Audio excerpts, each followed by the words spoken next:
Just sit back and enjoy the story. I've written a full guide to all the tricky vocabulary that's used, and you can get your free copy by clicking the link in the description. Hi, I'm Steve. Let's do this. Tiny's day out. 6:30 in the morning, and I wake up to the sound of my neighbour's hacking cough as he lights up his first fag of the day. The walls in this bedsit are paper thin. I can hear every move he makes. I reach over and switch off my alarm. No point in that, now I'm wide awake. I shuffle over to put the kettle on. It sits on a rickety little table in the corner of my room, next to a stack of yesterday's mugs. While it boils, I listen to Rob slam his door and stomp down the stairs to his battered old Fiesta. The engine coughs and splutters almost as badly as he does. Right, shower time. I grab my towel and nip across the landing to the bathroom I share with Rob and an older lady who lives down the hall. I met her the day after I moved in when I forgot to lock the toilet door. Let's just say she saw more than she bargained for. She hasn't spoken to me since. Can't say I blame her really. The water comes out lukewarm, and that's being generous. It's not so much a spray as a pathetic dribble. Such a far cry from my old house, where I had the luxury of 2 bathrooms, one with a proper power shower, and the other with a gorgeous deep bath. But I had to pack up and leave when my wife of just 8 weeks, Ruth, ran off with my best mate, Jono. That was 6 months ago, and I've got to say, I don't half miss him. I throw on my work clothes, grab my keys, and jump into my van. It's not a long commute to Townley Engineering. We make and repair small conveyor belts, the sort you see at supermarket checkouts. Not exactly glamorous, but it pays the bills. My boss, Dan, is already there, of course. The man practically lives at the factory. "Morning, Tiny," he shouts across the workshop.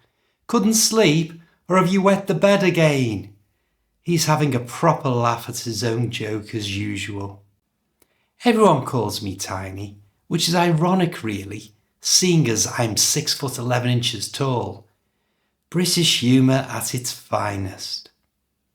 "Hi," I grunt, not really in the mood for banter this early. "I've got a brilliant job for you today. You're going to be travelling abroad. Hope you've got your passport handy." Now he's got my attention. One of my colleagues got sent to South Africa last year to repair a conveyor belt at a diamond mine. I was green with envy. "Where am I off to then?" I ask, trying to play it cool. "It's a Tesco in Wales, mate. You should be there and back by 5. Wales. Fantastic. Not that I've got anything against the place. I used to love going there camping when I was a kid. But it's literally half an hour from our factory gates. And it's definitely not South Africa. The only cougars you'll spot there are middle-aged women on a night out in Cardiff." Dan hands me a slip of paper with the address, Tesco High Street, and then a big long word I couldn't begin to pronounce. Wales. "What happened here?" I ask, squinting at the paper. "Did a cat walk across your keyboard?" "No, that's actually the name of the town," Dan says, grinning. "You're having me on. That can't be right." "It is, I promise you. Apparently it's the longest place name in the world, and it's all in Welsh." "How on earth do you say it?" I ask, still staring at this impossible string of letters. "Buggered if I know," Dan admits, "but there's a postcode, so just stick that in the sat-nav and you'll be sorted. Fair enough, I sigh, heading off to the stores to pick up a replacement belt and various bits and bobs that I'll probably need. Ever heard of this place? I ask Maureen, who runs the stores. Oh, yes. Went through there on my honeymoon over 20 years ago, she says, her face lighting up at the memory. We stopped to have our picture taken by the road sign. It's the longest place name in the world, you know. So I've been told. Any chance you know how to pronounce it? Not really.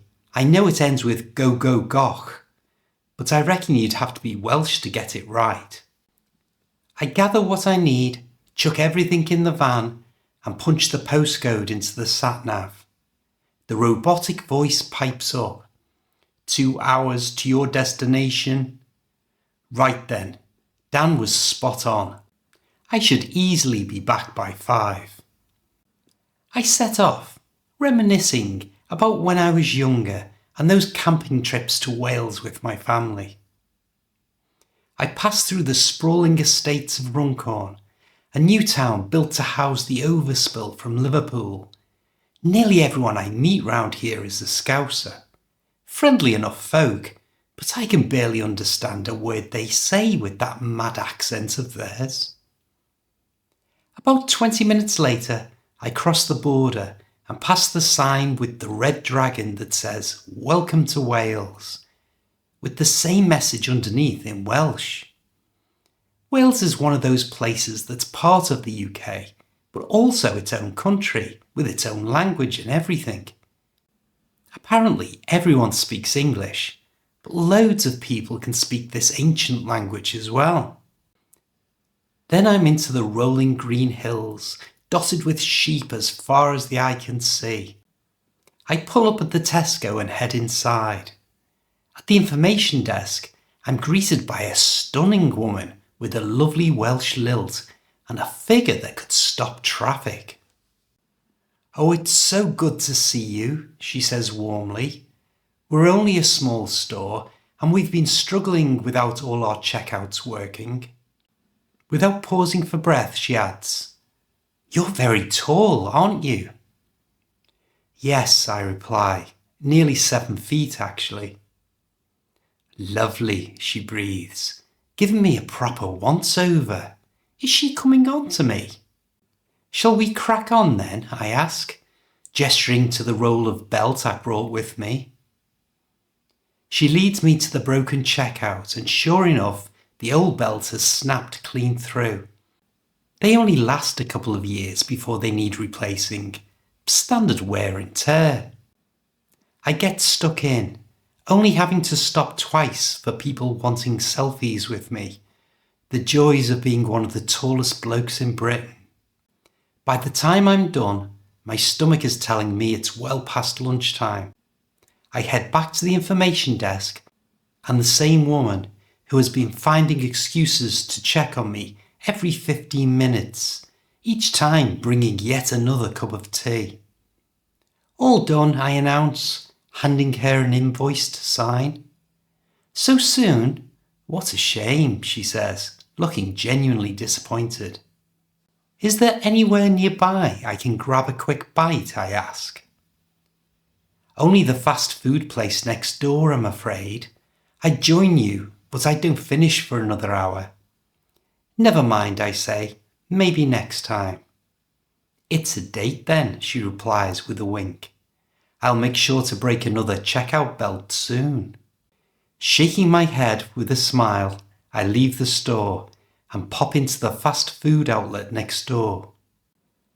Standing in the queue, I look up at the menu and once again see the town's impossible name stretched across the top. I try to sound it out under my breath, but it's absolutely hopeless. Finally, it's my turn. The young woman behind the counter, who also has that gorgeous Welsh accent, asks, "How can I help you?" I lean in slightly and say, "Before I order, would you mind telling me how to pronounce the name of this place?" She looks me dead in the eye and says, quite seriously, It's McDonald's. Now this is the name of the place that was in the story, and I can't begin to pronounce it, but I can help you pronounce everyday English words that you'll use when you have conversations in the UK. Just click this link and I'll see you there. Take care.